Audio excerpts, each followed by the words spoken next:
Now we'll begin with the next topic of our syllabus, that is isomerism. The molecular structure of organic compounds play a very important role in the study of organic chemistry. Sometimes it is found that the compounds have the same molecular formula. The two compounds will be having the same molecular formula, but their properties are different. Okay, now I am taking one example here. Suppose I have this formula.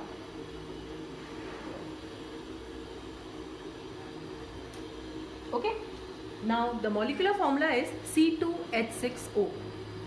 Now this molecular formula corresponds to an alcohol. Okay, now this is ethanol. The same molecular formula corresponds to an ether also. Now this is the ether and it is methoxymethane. Now you can see that the two are having the same formula, but their properties are different. It is alcohol, it is ether. Okay, it is liquid at room temperature, it is gas at room temperature. The two have different boiling points also. Their chemical properties are also very different. For example, alcohol reacts explosively with sodium metal, but ether does not react with sodium metal. Okay, so this phenomenon is known as isomerism. So what is isomerism? When the compounds have the same molecular formula, but their properties are different. And why their properties are different? Because of the difference in which the atoms are linked to each other.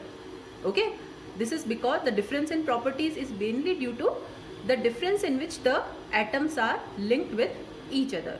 So we have to discuss this isomerism topic in detail. How many types of isomerism are there? Okay, how to draw the structures of different compounds, how to learn about their properties. So we are going to discuss this in detail.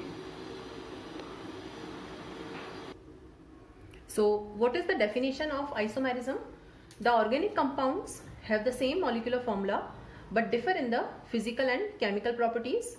This phenomenon is called isomerism, and the different structures that we draw, they are known as isomers. And the difference in properties is mainly due to difference in the arrangement of various atoms or groups.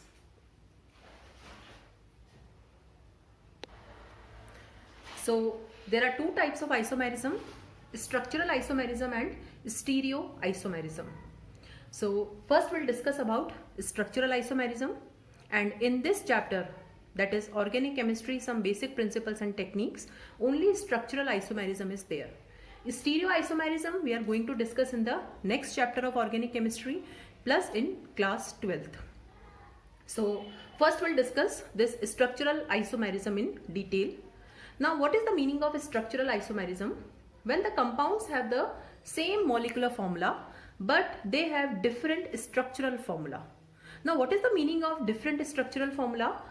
They differ in the manner in which the atoms are linked with each other. Okay, means the relative arrangement of atoms or groups in the molecule, they differ. And this structural isomerism is again of 5 types: chain isomerism, position, functional group isomerism, metamerism and tautomerism. So one by one we have to discuss all the 5 types of structural isomers. The first type is chain isomerism.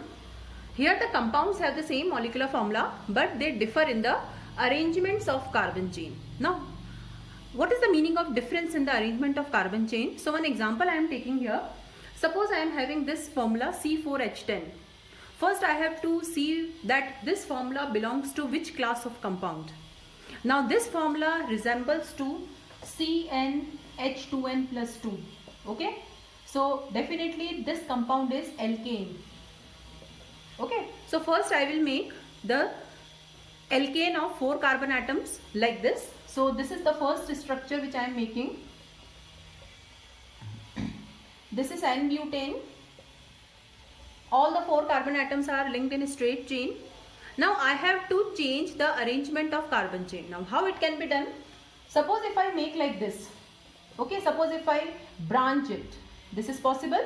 So again the molecular formula is same, but now it will be known as isobutane. Okay, now these two compounds are different, their physical properties are different, and these two are which type of isomers? Chain isomers. Likewise, one more example we can do. Take, suppose I am having this compound, 5 carbon atoms are there in the straight chain, so it is N-pentane. Now we can do like this, one branch. Okay, now this is isopentane. Now here one more possibility is there, that is 2 branches can be made, and this is neopentane. Okay, so these 3 are chain isomers. Okay, so what we have to do in making the chain isomers? We have to branch the carbon chain. One branch we can make, 2 branches we can make like this.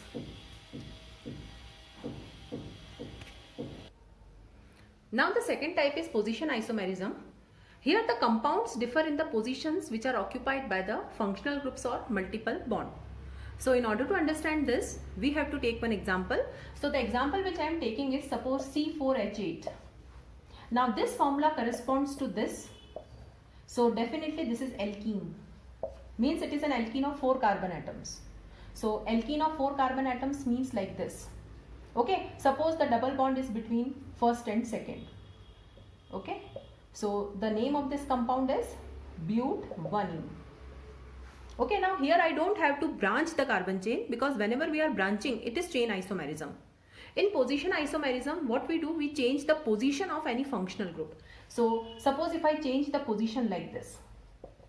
Okay, now you can see the molecular formula is still same, but the position of double bond is between 2 and 3, that is but2e.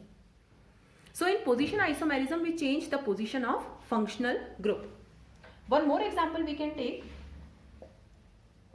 Suppose this is compound, now this is propane 1-ol.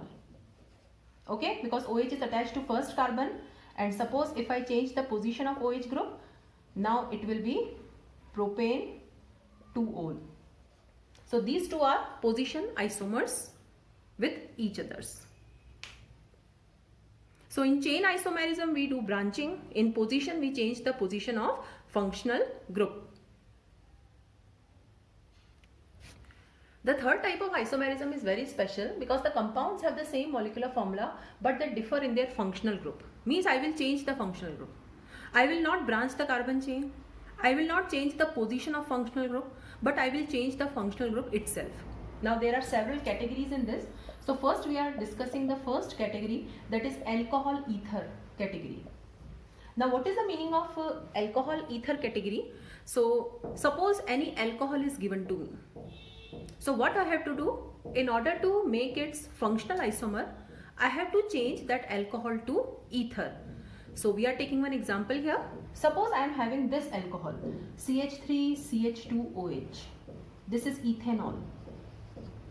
Now if I want to make the functional isomer, I will change this 2 carbon alcohol to ether. So if this is 2 carbon, then the ether must be 2 carbon only. And what is 2 carbon ether? This, because alcohol are ROH and ether are ROR.